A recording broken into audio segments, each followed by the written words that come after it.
and welcome to another episode of Occulture, the Occulture show, where we dig into the crossroads of pop culture, media, and the occult. I'm Jason Winslade. I am a scholar of performance studies, religious studies, and media studies, and I am one of your hosts.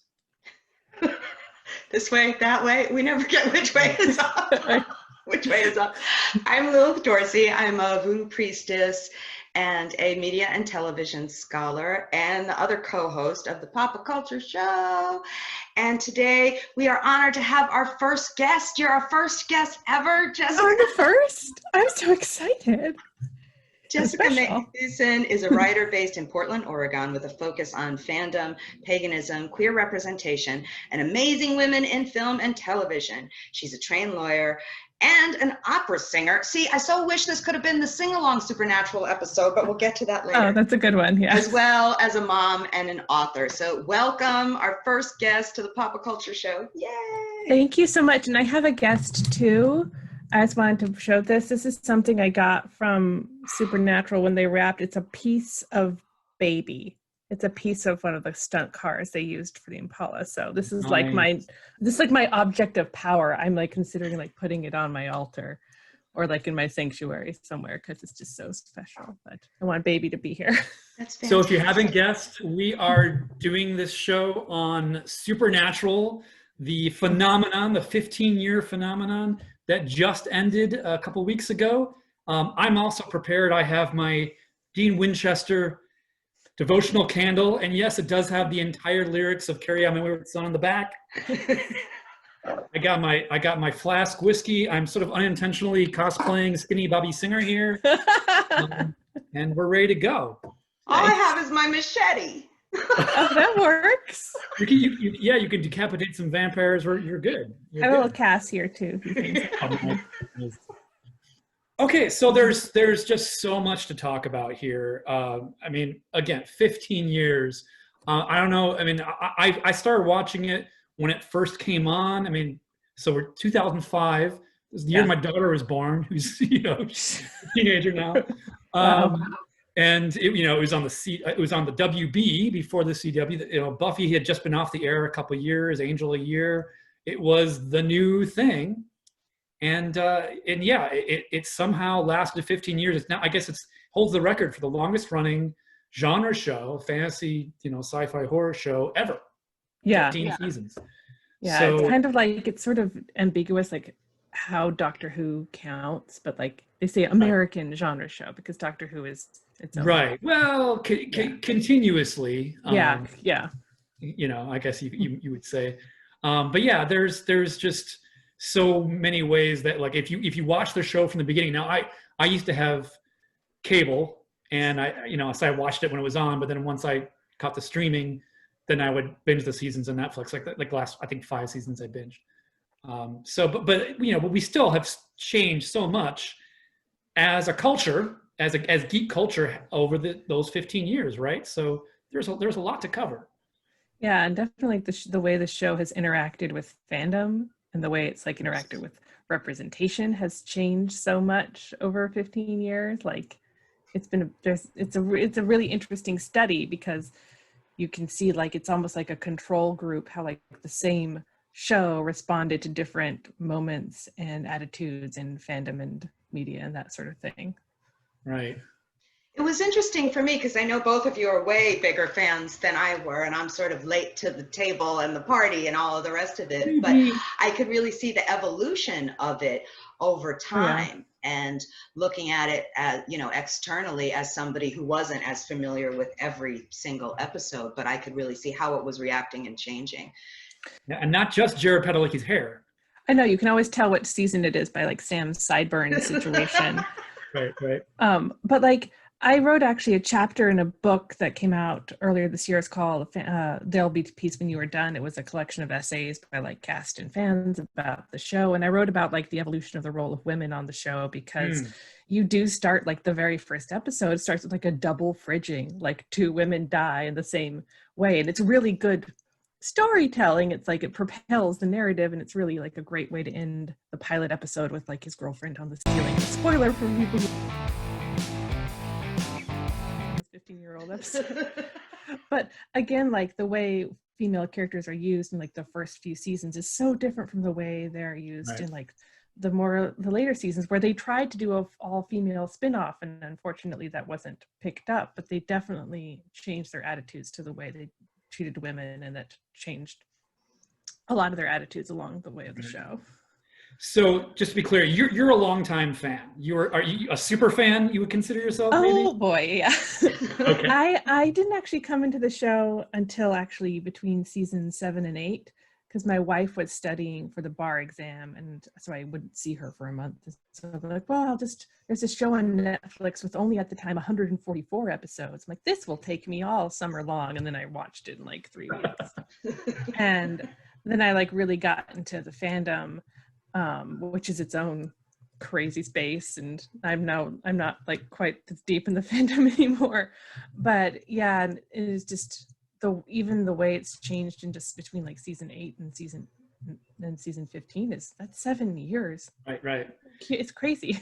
Yeah, I think around season 8, I think it was around the time I started to check out a bit. I still watched it, but I was kind of like, this old thing. And then I rekindled my love for it later on. So, so I went into season 8 like, oh, they're gonna end it this season. I guess I'll watch this season live. It's like, whoops. Nope. I just have to say that both of you on these are the episodes to watch. The only thing you agreed upon was season 8, episode 11, LARP and the Real Girl. That's a great one. I thought that was hilarious. Yeah. Okay. Well, the ones I chose weren't necessarily the best episodes, but just the episodes that would help you understand the show. You have to watch. Yeah. Yeah. So Lilith is obviously she's a total newbie. Just watched it for the first time this week, right? I've watched it from the beginning.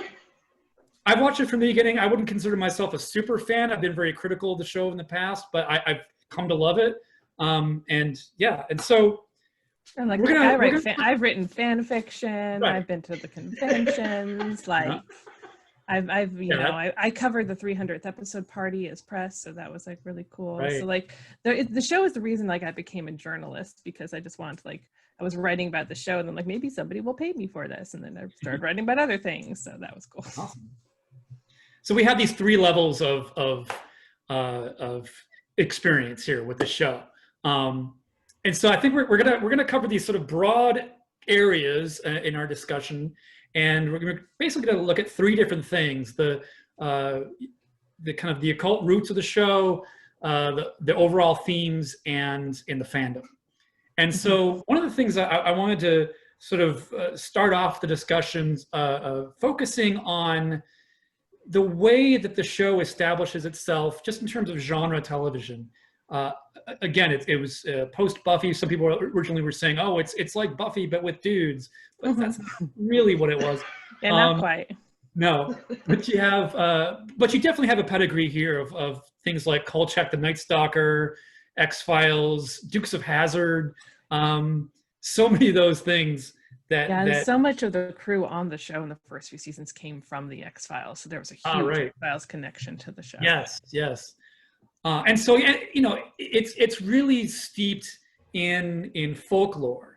And one of the things that I was immediately drawn to at the time was because I had just gotten done, I was writing on Buffy stuff, but I just gotten done writing about the traditions, that folklore and pop culture traditions that culminated in Blair Witch Project in '99, and the whole concept of legend tripping, which I'll put this in one of the comments, but this is one of the books, Raising the Devil by Bill Ellis, Satanism, New Religions in the Media, and he talks about legend tripping as this, and even like talking about monster hunting as it's a term that folklorists came up with. It's a folkloristic term, where basically adolescents go to these sites where strange things, haunted things happen, stories, and then they dare each other to experience that location or whatever. And it's kind of like a whole dare thing. And it has all this history in, Americana and later on in Satanic Panic and all this stuff. And so that's really where the show starts, is the urban legends thing, right? The legend tripping, all the, your Resurrection Mary, your Bloody Mary, all the Marys. Their mom's name's Mary. You know. Yep. Yeah. The episode that one of the episodes that Jessica said I should be sure to watch was the Crossroads episode. And for me, I've written so much about Robert Johnson and this whole, that has its own hoodoo legend tripping kind of culture coming in there. But, and I love this imagery, especially in that of the hellhounds, because our friend Eric Davis has written about that in connection with Led Zeppelin and things like that, which I think is fascinating, how that we have all these things that are such iconic, really, I think, for us. And it's something that's in our own personal memory. And I think that this is the way CW does what it does. They're giving us a hook to hang on, something that we recognize, and then that interpolates us into this narrative. And they just do this so artfully, I think, over and over again, really. Yeah, it's such a beautiful kind of distillation of like American folklore and all the different layers of American folklore, and this like, even though it's filmed in Canada, it's got this sort of like empty Americana, like open roads, rundown motels, sort of backroads feel. And they like do that so well. And they integrate, they integrate urban legends with older folklore and pagan folklore. And later in the show, it becomes very, biblical and God and the devil and God's, weird cousin and whatever. And I have a theory about this, and I want to buy you both this idea of they basically decided, I think, as the show went on, to just create this sort of Uberverse of everything. Yeah. This, where it encapsulates not only the folklore, but also all religion, any concept of otherness in the supernatural. And concept of deity, it's all in there. And so, witchcraft is side by side with demonology, side by side with Old Testament biblical stuff. And the only thing they never touch is the Jesus. Oh yeah, and you see a lot of shows do that too. It's and I wonder what the talking about that was, because there's this little bit in the end where Jack, who's if you look at him as a character or as a story, he's basically the Antichrist, right? But he's also kind of Jesus. That's what I was gonna say. Yeah, right. Like he's the devil's son, but he's Jesus. Right. And so when he says when he becomes the new God at the end, and he says, "I am I'm in all the rocks and all this kind." It's basically a paraphrase of the apocryphal gospel of Jesus. It says, lift up a log and there I am. So he's Antichrist and Jesus at the same time. He contains multitudes. Right. And like, I know that like the show, I don't know this from personal experience, but I think the writer's room, like when they added angels in season 4, which came about because of the 2007 writer's strike, and they ended season 3 with Dean in hell, and they're like, whoops, we have to fix that. How are we going to get him out? We're going to add an angel. And so much happened because of that. Right. But I think they just sort of like drew a line, like, we're only going to stay Old Testament. We're not going to touch on stuff that people like genuinely have a lot of faith in, though they do use a lot of Latin Bible stuff. Supernatural beings are bad until eventually they're not. Until eventually they muddy that up some, and one of his best friends is a vampire. Crowley, the demon king, is on their side eventually. Rowena, the evil witch, is on their side eventually. These things, obviously, most genre shows, I think that tends to happen, but it was. Yeah, you saw it in Buffy, rigid. like with Spike, and I think that what happens is like one of the reasons the show has endured so long is because the characters are so great. And, right. It's got this core of, Sam and Dean, but then they added more characters, and like, you didn't want, Castiel was supposed to die after like 4 episodes. So what do we think about the role of witchcraft in the show? Obviously, witches aren't shown in a very good light at all. Witches are skeevy. They use that word. The women are evil. There's all that, misogyny going on early on. And then eventually we get Rowena. Yeah, it certainly evolved. And like, Rowena has this great speech in the first episode where she's introduced, where she's like, there's like 3 kinds of witches. There are ones who like borrow their powers from demons, and there are ones who are like naturally powerful, and then there are ones who just like do witchcraft. And that sort of reflects, sort of broad interpretation of witchcraft. And the thing is that like Sam and Dean, especially Sam, he's pretty much a witch by the end of the show. Like they're doing magic all the time. And like even Rowena kind of says that, like, I see you as like a fellow magic practitioner. Right. And so when you see that the show's attitude towards witchcraft evolves as the show evolves, but also like you see them using like witchcraft symbols throughout the show in like a really positive light. Like the pentagram is used throughout the show as a protective symbol. Right? And so like the pentagram is never like associated with like devil worship. It's like associated with like stopping demons and protecting them. So I kind of like that that's like a positive representation of like that pagan symbol specifically. No, I like that. I mean, as somebody who was looking at it, again, newly, I think that the original conceptions, like you said, did seem very sexualized, very misogynistic, all of these things. And I think this is something that, yes, comes with the folklore of it and comes with that kind of telling that type of story. But to me, it did seem, even for the CW and WB, it seemed a little over the top. I'm sorry. Yeah, definitely nowadays I compare, but like their first like witchcraft episode was like, it was literally called Malleus Maleficarum. Like that's the witchcraft, where they started with, where it was, they were getting their powers from a demon, and right. And things really shifted with Rowena because, as you said, when she first comes on, she basically says, I'm somebody who does for herself, right? Yeah. So there's definitely the independent, feminist thing going on with her, even though she's still evil at the beginning, and then she just wants to survive. And right. Also like Ruth Connell is such a wonderful actress and a wonderful person, that you just sort of want to root for her, even though they're like, well, she's murdering people, but Sam and Dean murder a lot of people too, so it's just all. So with these overall themes of the show, I mean, there's so many things that we could talk about for hours. Yeah. I was thinking like all this stuff about masculinity and about family, about this sort of existential thing, right? Where they the big problem that Dean has, for instance, with cosmic beings is that they're trying to rig the game, and that when he finds out that he's just a character in God's stories, he rebels against that and says, I want my own, he wants real free will, right? Yeah. So there's all kinds of existential stuff going on there. The free will of fictional characters is such a meta thing because there's such an interaction between the show and the fandom. And like, God is an author, and he's literally like the showrunner of their lives. He's a writer. Yeah, or like, well, the fan fiction writers like do it better than him, and there's such an interesting relationship. Like, the thing I love about the show is how meta it is, because it's just like that dialogue between like the show and the fandom, and all of this is so interesting. And like, eventually they kill, they get rid of the old God. They don't kill him. That's like the one person they never kill is God.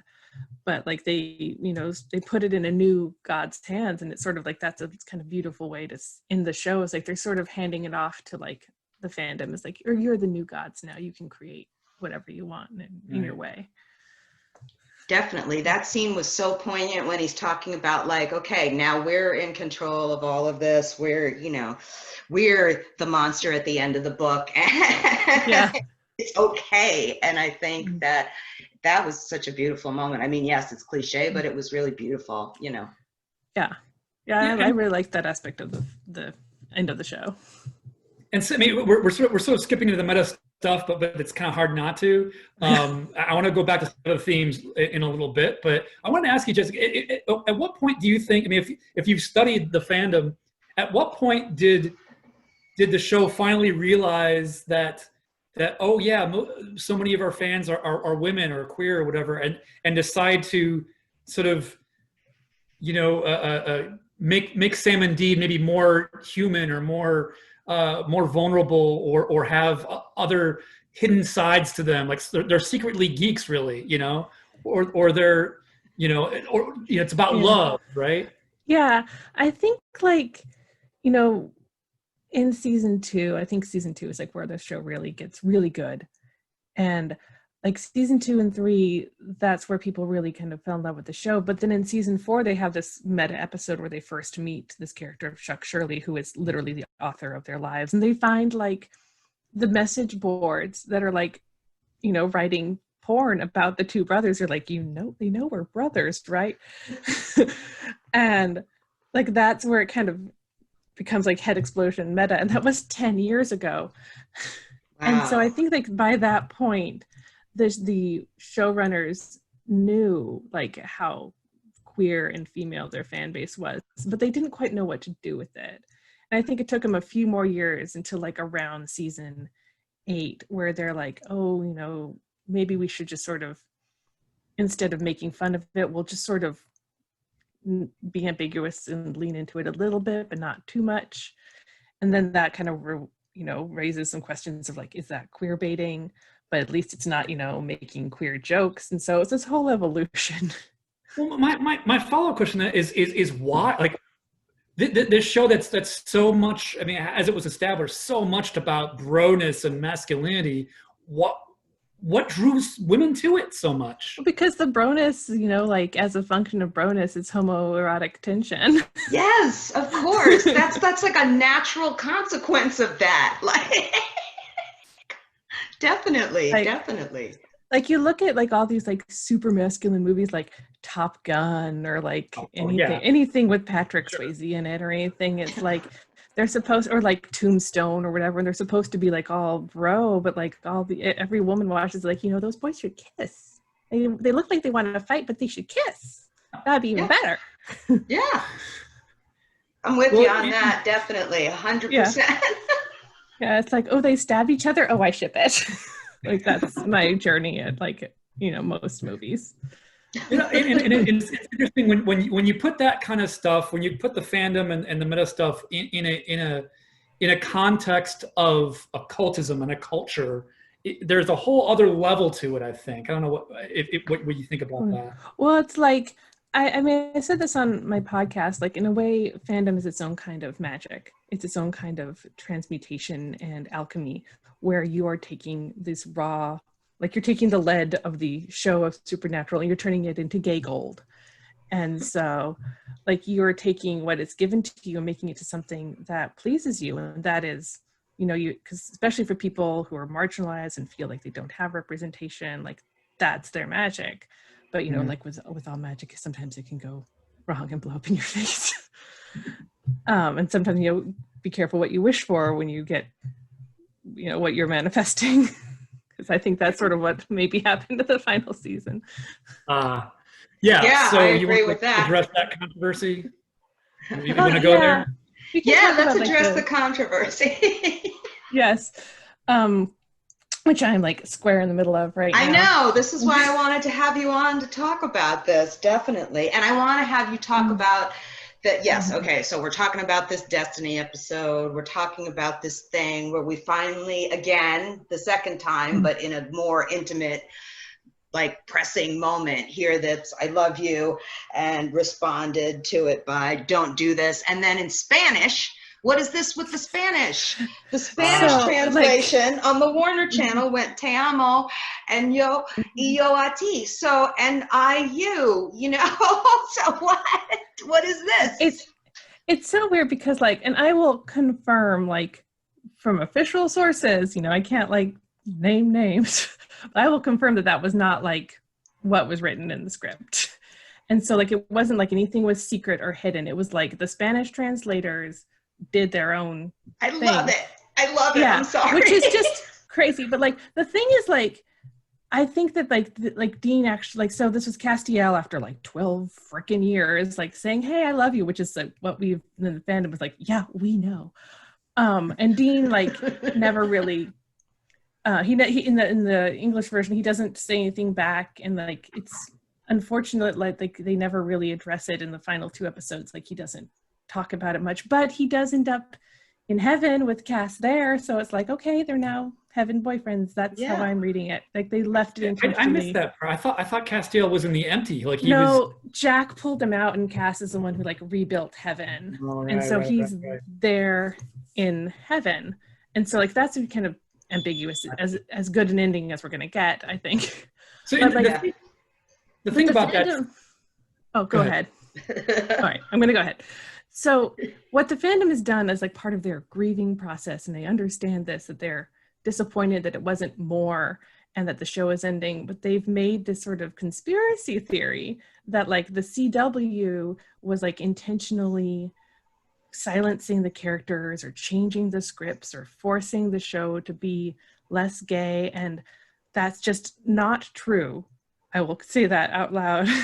And also it's like, it's a strange animosity towards the CW, which is literally like, if you look at the GLAAD media reports, like it is the most inclusive network of any broadcast network by leaps and bounds. And so when you're saying, if you're going to call a network homophobic, probably don't call the CW homophobic, because like they have the first trans superhero, they have the first Black female superhero, they have the first Muslim superhero, they have like so much inclusivity. Every show in the CW has queer characters now, and they do that intentionally and with an open heart. And I think it's sort of really disingenuous for people to like attack the CW for that. And it's kind of this sort of satanic panic thinking that comes from, you'd rather have a conspiracy theory than confront the thing that the show was kind of meh on the way it ended. And Well, yeah, I mean, mean, it's just over. I'll confess, again, I've there were certain times over the years where I was like, oh gosh, they're going through this storyline again. It's just reversed to it. Now it's Sam instead of Dean that's doing this thing or whatever. And I got tired of it. But then I think it was when Mary Winchester came back. It was when I was like, bam, I'm here again. Oh, yeah. Because her character was so amazing. And there's something about, I mean, just with that last scene with Castiel, what to me, I was bawling for one. Let's just put it out there. It was a great scene. I was bawling like a baby. Yes. Throughout the last 3 episodes. But I think what really happened in that scene for me was that Castiel was the first person to really see Dean. Where he says, you're not a killer. I mean, you don't do this because you like it. You're doing it for love. And I love you because of that. I'm willing to die for you because. And Dean's like, whoa, somebody sees. And that resonates with Dean throughout the rest of the season and the rest of like the series. Like he chooses not to kill Chuck because he's like, I'm not a killer. And like you see, he did internalize that. And like I would love to they'd had a conversation with Sam, like, hey, Cass said this thing to me before he like bailed. But again, I think fanfic writers are going to write that better anyway. No, I think we still need to realize what we're looking at, and for that moment of true happiness, that's all we're going to get, really. Yeah, that's all we can. And the hope happiness was for him like coming out and being authentic and himself. And that's way more profound than like hearing Dean say it back. It's like, no, it's like the happiness was just being out and being yourself and kind of finally owning this. So I loved that. I completely forgot about the true happiness thing. Wow. It was so Buffy and Angel. I know, right? It was. Right? It was. Yeah. Yeah, I mean, there's so much for it we could talk about forever. I mean, I would love to go on about Dean's parental issues and the amazing scene with Amara the Darkness where she's like, I gave you the real thing, not the fantasy of the feminine, right? I gave you the real feminine, and there's so much to unpack about that. Yeah, and like you look at the fandom, really, like I loved Amara as a character and I loved Mary Winchester as a character, but you look at like the fandom reactions to those characters, like people hated them because like they hated Amara because they're like, oh, she's macking on Dean. And there's a lot of internalized misogyny in this fandom that like they really don't want to talk about that much. Yeah. And people didn't like Mary because like, oh, she was mean to Dean. It's like, well, she was a human being. And so like that sort of when women come into things, the fandom sort of shows some of her less. I mean, to me, she's like one of the most fully developed, badass women characters, on TV, really. Yeah, she's great, and I love Sam Smith. She's a wonderful person. Yeah. So we're reaching the end here. I think we just need to, wrap it up with any final thoughts. Carry on our wayward. I would just say like. With like 327 episodes, it's just such a massive, text to look at. And you have to kind of look at it in all sorts of different contexts. And it has definitely stumbled and failed a lot. But I think like overall, it's been a really it was a really intelligent and show made with a lot of love. And I think also one of the things like, the final comment about the final episodes was they made those during like COVID restrictions. And so much so much screwed with the finale. Like that was really rough, but I'm forgiving to this show because I love it.